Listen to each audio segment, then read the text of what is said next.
Thank you very much. First of all, I'm very honored to be here, thrilled to be here speaking to you, and congratulations on receiving the prize. Thank you. It's wonderful to talk to a Sophia. Yes, so we're two Sophias. Kind of related to each other. The goddesses of wisdom, hopefully. I mean, you are, but I'm not sure if I am. It's interesting. That was actually one of my questions. Shall I do that one now? Yes, let's delve right into Greek philosophers. Exactly, because one of the previous Polar Prize laureates, Sofia Dueling, dedicated a concerto to you, and she says in an interview that she's particularly interested in the name, the goddess of wisdom. She says it's not something that you just take on like that. You have to work for it. You have to strive for it to sort of fulfill the promise of wisdom. So I was wondering what you think about that. This is actually has to do with the second violin concerto in Tempus Presens, which she wrote for me and dedicated to me, and it has to do with Sophia, goddess of wisdom opposing society. I think the entire piece is actually very biographical. Sophia Dueling grew up in times where the Soviet Union, was the Soviet Union. It was a time of Cold War. The Soviet Union tried, of course, always to use musicians to be ambassadors for their politics, which she didn't, so she was not permitted to leave the Soviet Union, and basically composing was useless because she wasn't performed. So the second violin concerto deals with that one person who opposes society. Society is embodied by the orchestra. Sophia is embodied by the violin part. An interesting thing in the orchestration, if any of you are interested in orchestrations, there's only one violin on stage. There is no violin in the orchestra. The violas have the place of the violins. So the piece is about 40 minutes long, and I tell you it's not finishing well because Sophia is going to be crucified in a huge cadenza in the middle. And as everything Sofia Dueling, this genius composer, writes, it is very critical, it's very dramatic, and it's heart-wrenching. And that's all I can tell you about Sophia.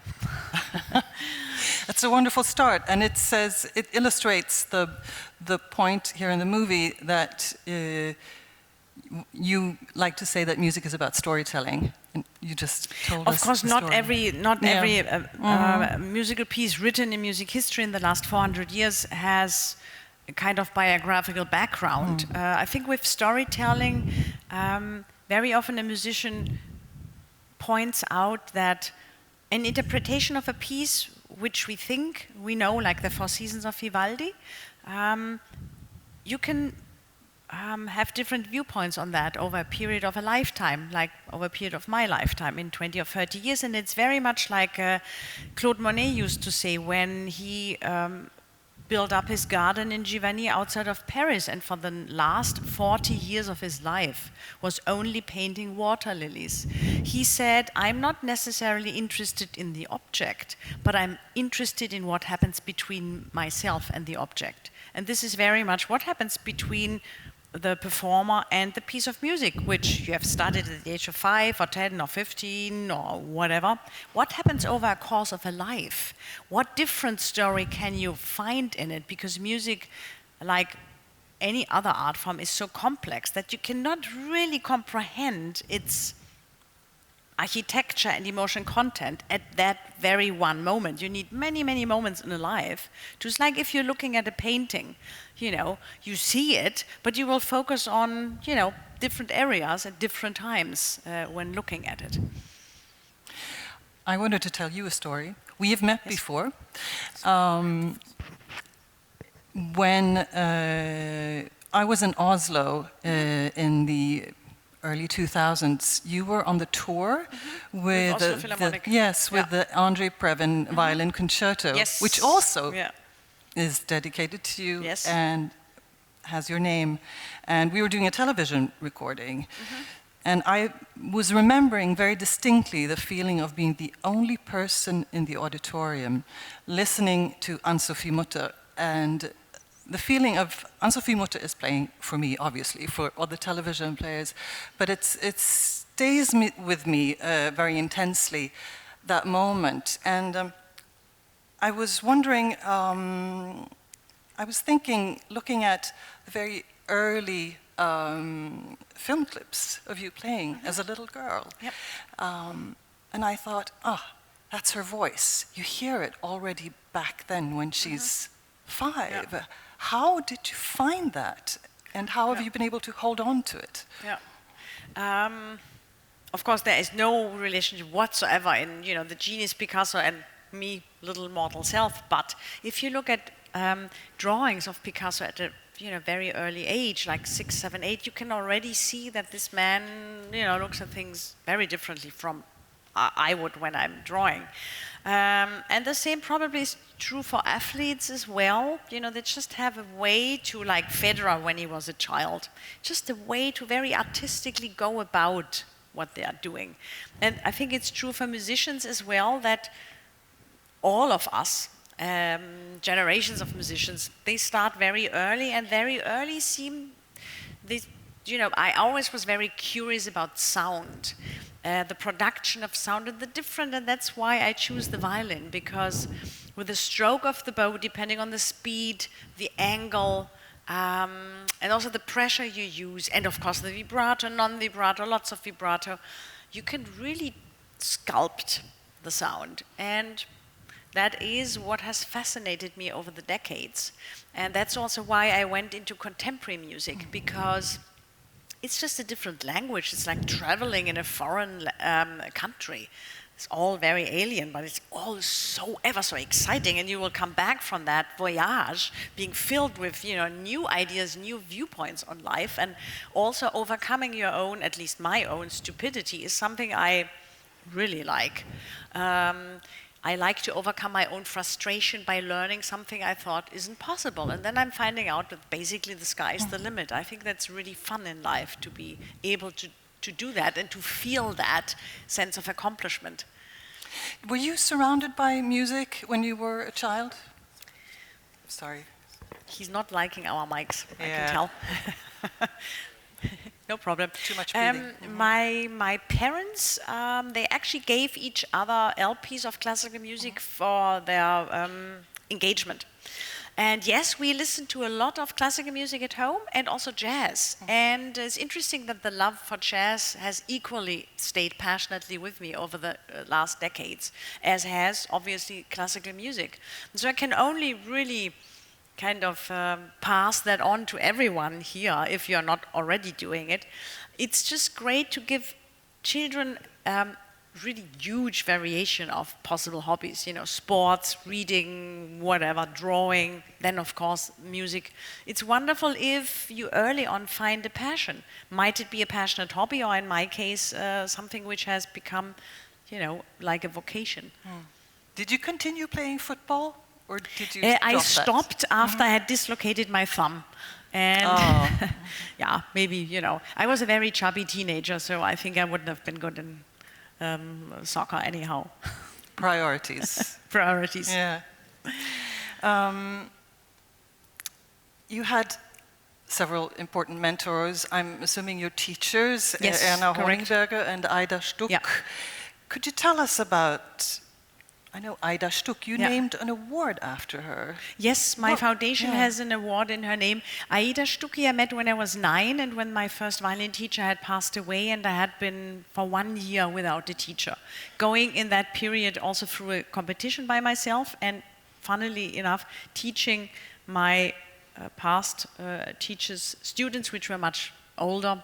I have no idea what nonsense I told them.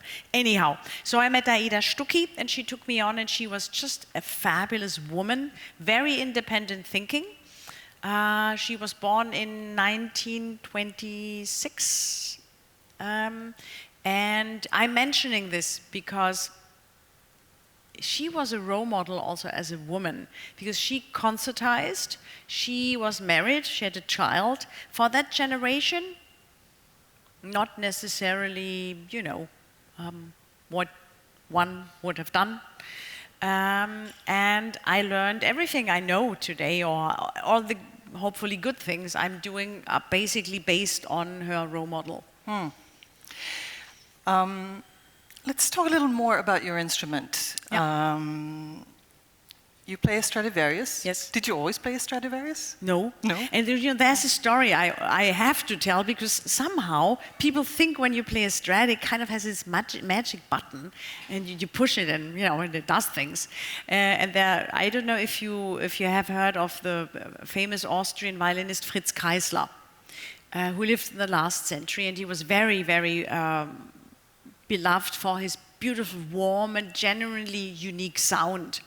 So Fritz Kreisler is at Carnegie Hall doing a recital. People go totally nuts. And after the last encore, he takes his violin and he breaks it over the knee. And of course, they just faint. And he explains, the entire evening, ladies and gentlemen, I've played on a $10 fiddle. And so I'm not going to do that neither to a modern violin nor to my Strad. Yes, it is a great fortune to play an instrument which has such a strong personality, but I think it's also utterly fascinating and actually invigorating to play on a cheap contemporary instrument, on a well-crafted contemporary instrument. And I do have a few contemporary instruments, because it's necessary for the instrument builders, instrument makers, that we do believe in them, that we do invest in them, our interest, our money, because, music history has to go on. And who knows what the violins built today will sound like in 100 years. So as an instrumentalist, also as a pianist, by the way, you have to be able to produce your own sound.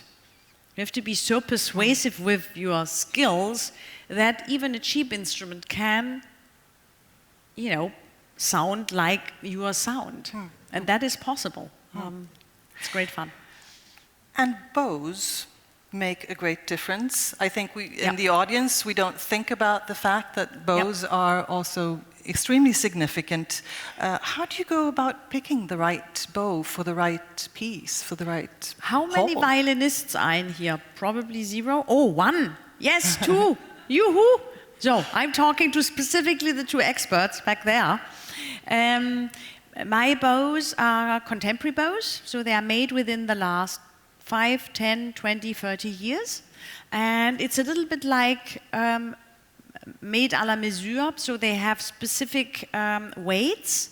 My lightest bow is 58, my heaviest bow is 65.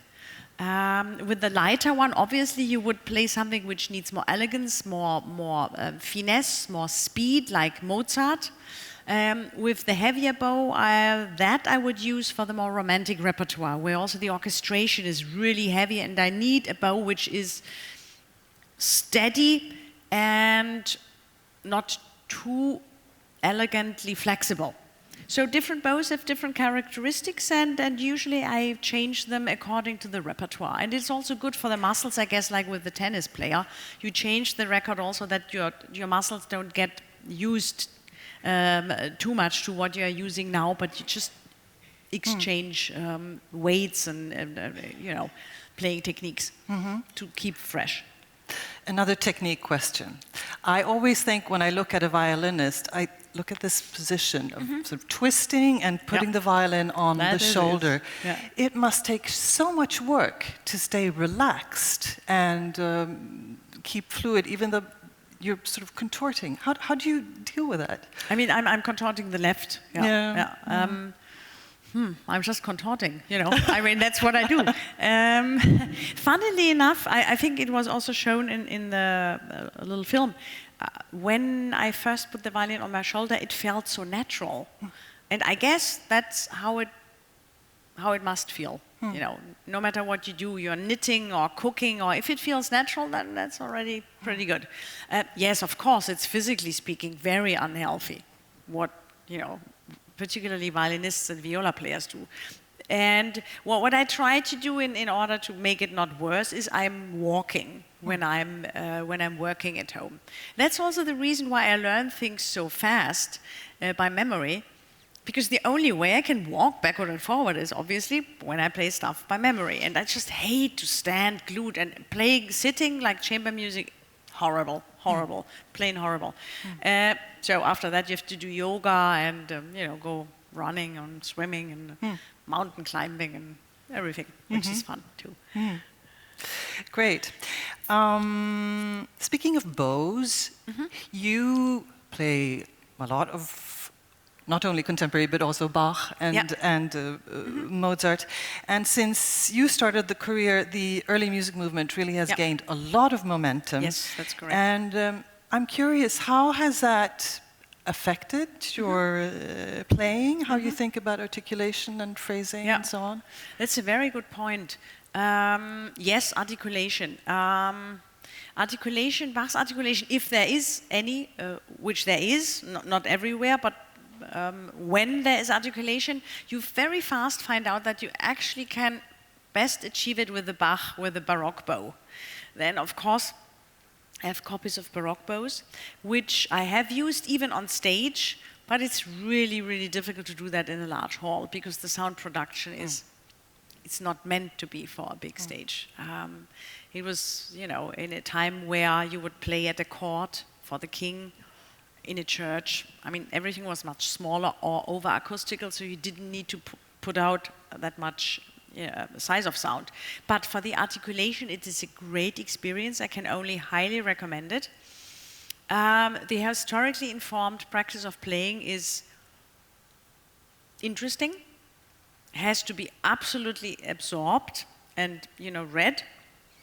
But I don't see it as dogmatic as some might think. One should see it.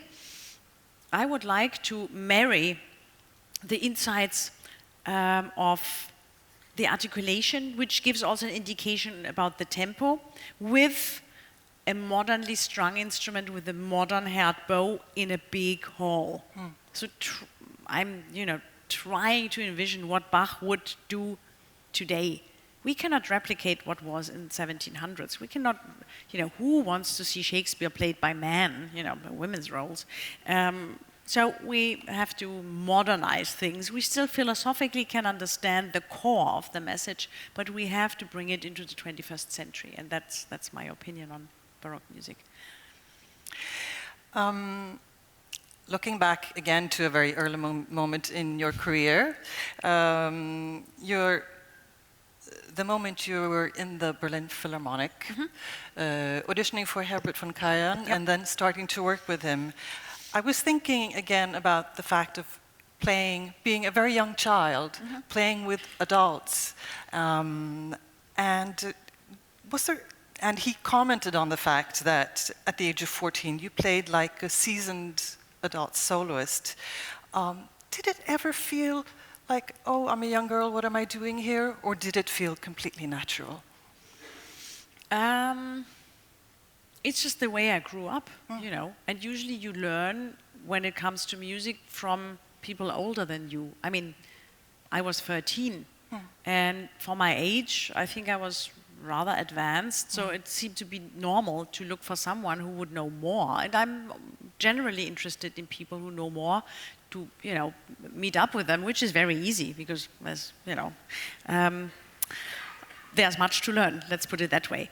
But of course there came moments when it came to tempi questions, for example.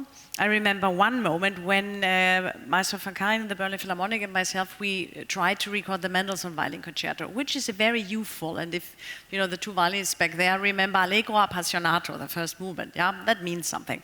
And then the last movement, which is definitively not a largo, and Maestro von Karajan, he generally liked kind of steady tempi, and his approach to Mendelssohn was what I today would describe as a little bit Teutonic, pretty much the opposite of what I, as a 16-year-old girl, you know, wanted to do, more stormy. So he's giving the upbeat to the last one, and I think, Jesus, that's so slow. I'll try to, you know, push a little. And I'm pushing a little, looking to the concertmaster for help, because we violinists, you know, we know how it is to be conducted too slow. And they're coming with me, but just for a few bars, then Karajan looks over.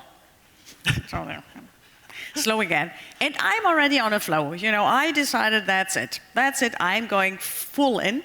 And I'm playing the entire movement in my speed. It must have sounded like crazy cats. And I finished. It felt like hours before the orchestra finished. And I'm standing there silence. Nobody is saying a word. My teacher, who was present at the recording, which was done in the Berlin Philharmonic Hall, she's sitting there and she's turning from, pink, blue, whatever. I think she wants to kill me. So I'm trotting next to Karajan, don't know what to say. He's not saying a word. We go upstairs to listen to the big disaster I had initiated. And the good thing is that as brilliant as Herbert von Karajan was as a musician, there is no doubt about that. And as a conductor, he had very little knowledge about the violin and its technicality, which actually is a plus. Because once, and the musician can really appreciate that, once you are not busy with fingering and bowing and, the things which kind of also limit you. You have the bird's perspective on music, and that is what you really should do as a musician. The bird's perspective, what is possible outside of your body. But in this case, it was my forte, because I was able to persuade him into believing that a spiccato cannot be played at that slow speed. So we kind of met in the middle. That was one of the humors where I said, that's enough, So, but other than the tempi questions, it was just a great privilege to work with all these icons, like Rostropovich, who is also a recipient of the Polar Prize. People who have also had a very strong political conscience. I remember when I went into the Soviet Union in the 80s to perform there, and I just had read Archipel Gulag by Solzhenitsyn and was really interested in Sakharov. That was my big Russian contemporary phase. And I was in the country where these two people were, either imprisoned or working in a death camp, basically. So every interview I had, which of course was translated from German to Russian, I was mentioning these names over and over, and I could see my translator, and she was not going to translate it. I never heard these names again in the translation. But I'm referring to that because it was a very important time also in music history to see a musician like Rostropovich and his wife Galina Wisniewskaja take stand and give Sakharov shelter in the Soviet Union, and for that, these two great Russian musicians were expelled of their Russian home. That made me more aware of the necessity as a musician to speak up, maybe not so much in my case politically, but on a humanistic level. Interesting, because that was one of the questions that I wanted to ask you, because obviously growing up in Germany, in Bayern. First in the Black Forest in Baden-Württemberg. In the Black Forest, yes. Yeah. It's often said that the Germanic countries were the birthplace of classical music. But is that tradition, is that ever a burden? Is it ever a burden to carry? I don't think that any artist is seeing what he or she is doing or standing for as a burden. It's just, first of all, you love what you're doing, and of course I would love to see more political interest in cultural education in general, at German schools, for example. I can only talk about my own country, where grammar schools, music education is basically zero, which is a pity because it can be great fun, if you have a good music teacher.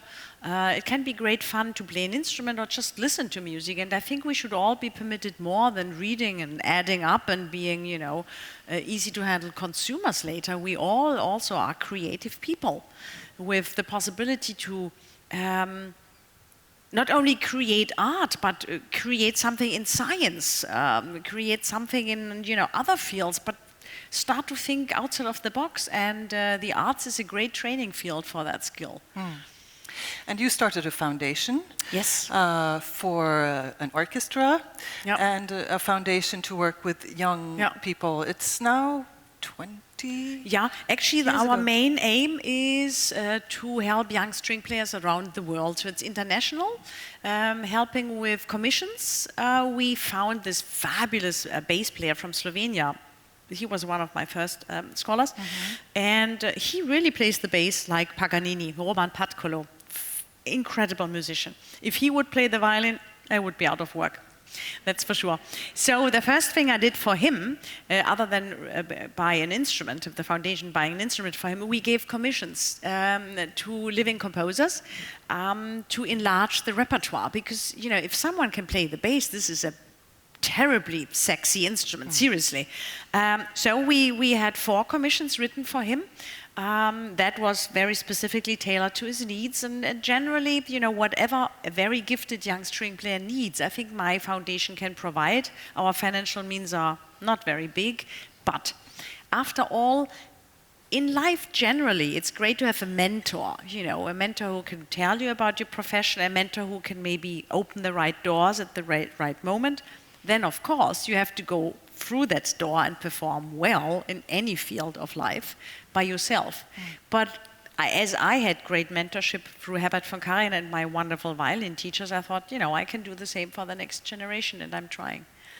And you tour with this orchestra of young musicians, and you play with them. And actually, you saw them in this clip from Edinburgh. Sort of reversing the situation that you were in when you were young. What kind of experience is it, or what does it give back to you when you perform with these young people? First of all, it takes a lot out of me. No, joke aside. It's great fun. Music making is, as Mendelssohn said, particularly in chamber music, and we play a lot of chamber music. Mendelssohn Octet. At that very occasion, we played Andre Previn's Nonet, which is written for the foundation, so small groups of musicians. And Mendelssohn used to say that chamber music is like a dialogue between educated friends. So this kind of listening to each other and being spontaneous in music, undogmatic, having a plan, but then, you know, throwing the plan out of the window and just follow the inspiration of the moment is something which I think is a great life lesson for an artist, to be daring, to feel free from dogmatic thinking, from formula seeking, because after all, what is needed in music particularly is the individual. And so, you know, working with so many different individuals from very different cultural backgrounds is really interesting. I was thinking about when you started your career in music, it was really a boom. It was the gilded age of recorded music. Relatively speaking. In some respects.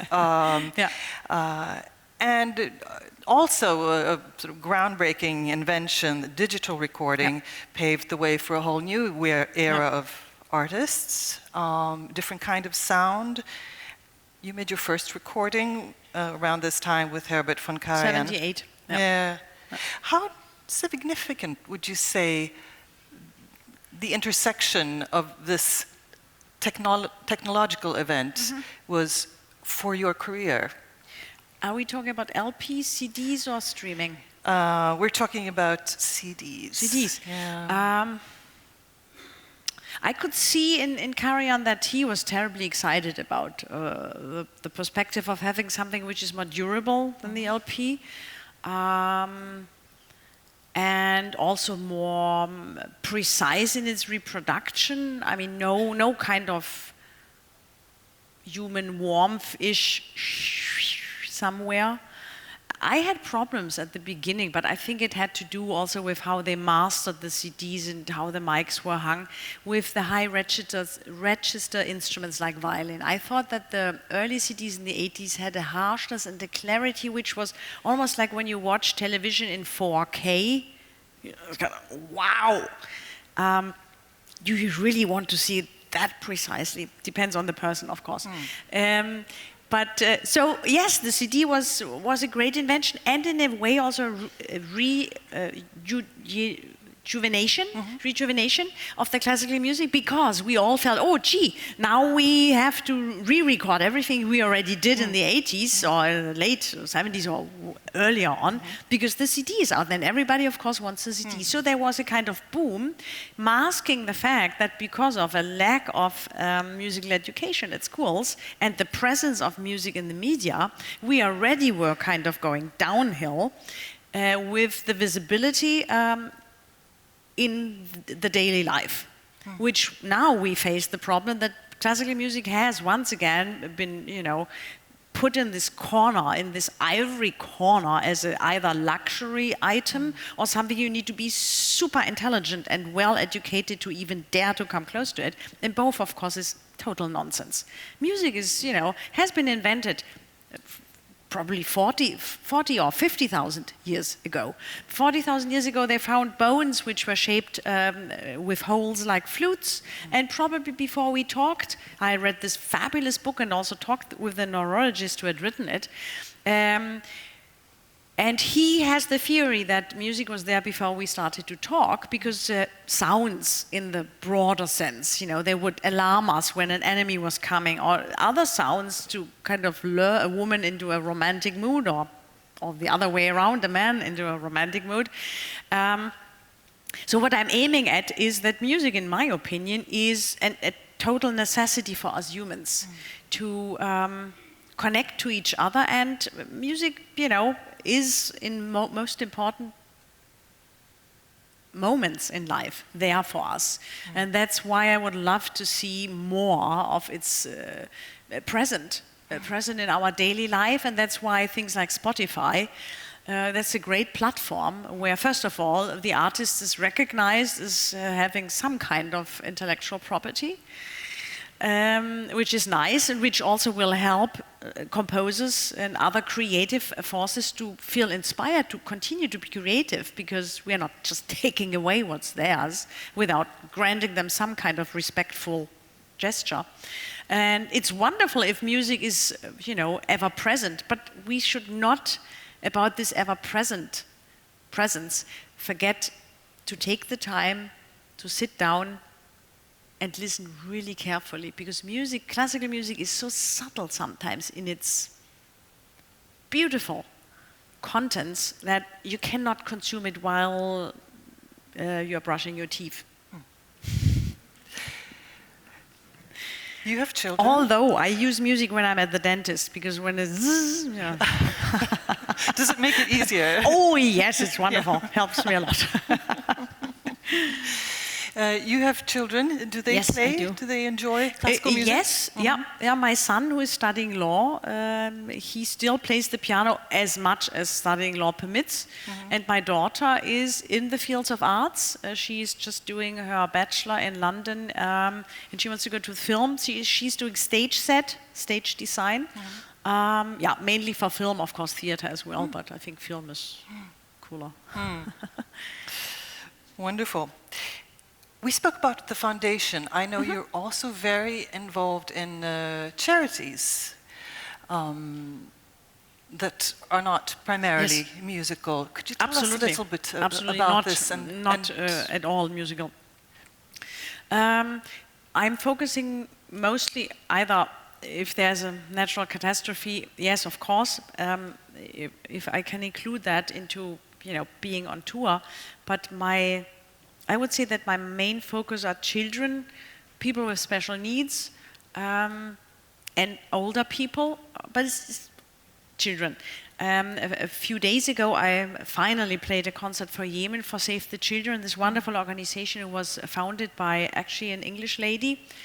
And she wanted to help children, that was after the Second World War, in Germany and Austria, so they wouldn't starve.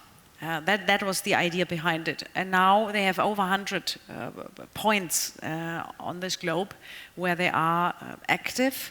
And they are very active in the Yemen. And when I read that in the last 4 years, 85,000 children under 5 have died in Yemen, either from bombs or diphtheria, cholera, or famine. The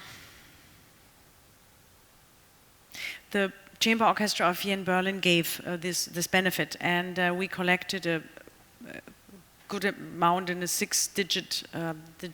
But it's not only about the money. I think music is a wonderful tool to, first of all, have thousands of people in a room, play great pieces by, let's say, Mozart, and I think that gives us a sense of community And as we are in this room, it's great to use the moment to remind all of us that we are very privileged, that we don't live in a war zone and that we are not going to starve to death.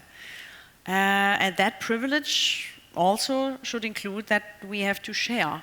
And I always found that through the combination of a concert and looking closely to a point on this beautiful blue planet where there is a disaster, that has proven to be helpful. The world was pretty complex when you grew up. The Berlin Wall was firmly in place, splitting Germany in half. And even though Germany this year celebrates 30 years of being reunited, the world in some sense has become more complex. Some even speak of time literally moving faster because of how the climate change impacts our lives and the earth we live on. Do you ever question the power of music to actually capture or reflect a world that changes so dramatically and unpredictably? Or music is not there to criticize any political system. I would wish, music would have the power to bring politicians to their senses, or also us consumers. Shake us out of our skins of seeking comfort and, having that cheap T-shirt and not looking twice, where does it come from?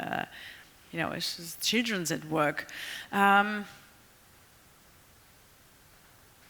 There is a place for music in this world, but it's certainly not, not when we talk about the big environmental crisis. That is a political issue. We can only, each single of us can deal with by how we consume, how we vote, how carefully and critical we read, how much we read outside of our bubbles, outside of our internet bubble.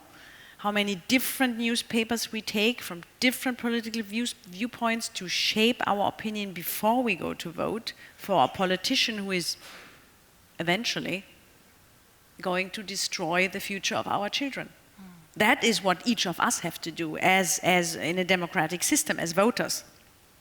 What I do as a musician is a totally different story. But as a voter, this is the great privilege we have to live in a free society where we can speak freely, but where we also have the obligation to carefully research what we take as news, if it really is news based on facts or feelings. I was thinking,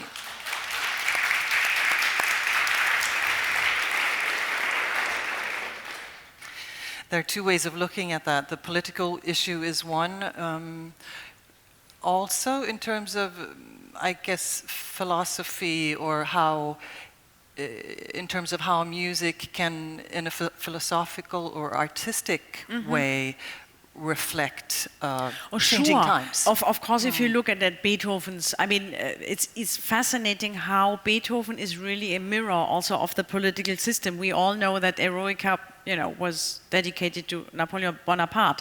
When he crowned himself, Beethoven decided, maybe not a good idea.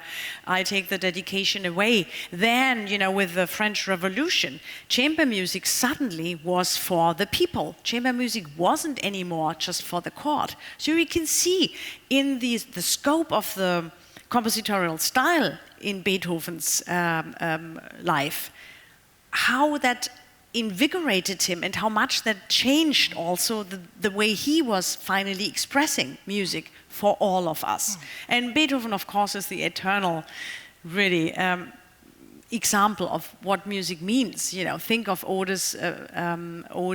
Schiller's Ode to Joy. All men and women be kind of unified in a sister and brotherhood. That's precisely what we need more than ever before. So yes, of course, music can be political. When it comes to philosophical, the philosophical understanding of that music is also the only language we can share, being totally unified with each other, no matter what cultural or religious backgrounds we have. In music, there is no competition, there are no borders. In music, we can be just us people, all inhabitants of the blue planet, all equal in our fears, in our wishes, in our rights. And that's why I think music is the greatest present, you know, on this planet, other than, of course, nature. Music is the greatest communicative strength we have to, it's basically a big embrace from whoever has invented music.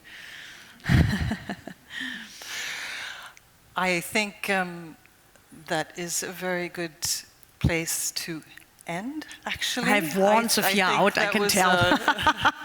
A beautiful final note. Thank you very much.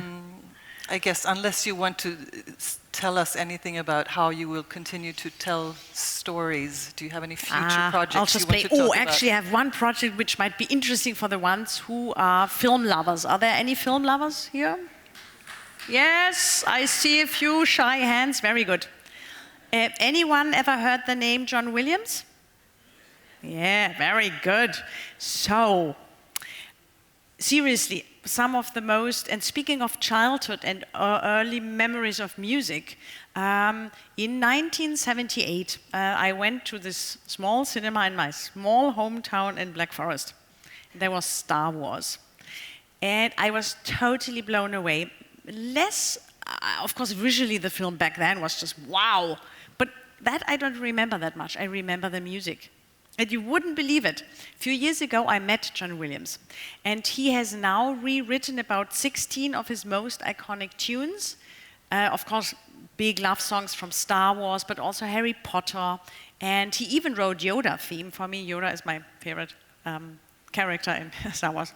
A little bit like Yoda.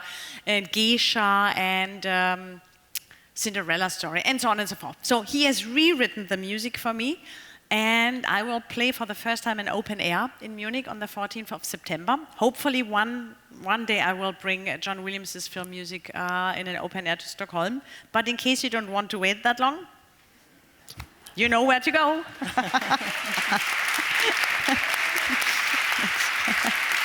Thank you. Okay. Thank you. Thanks very much, Sophia. Thank you.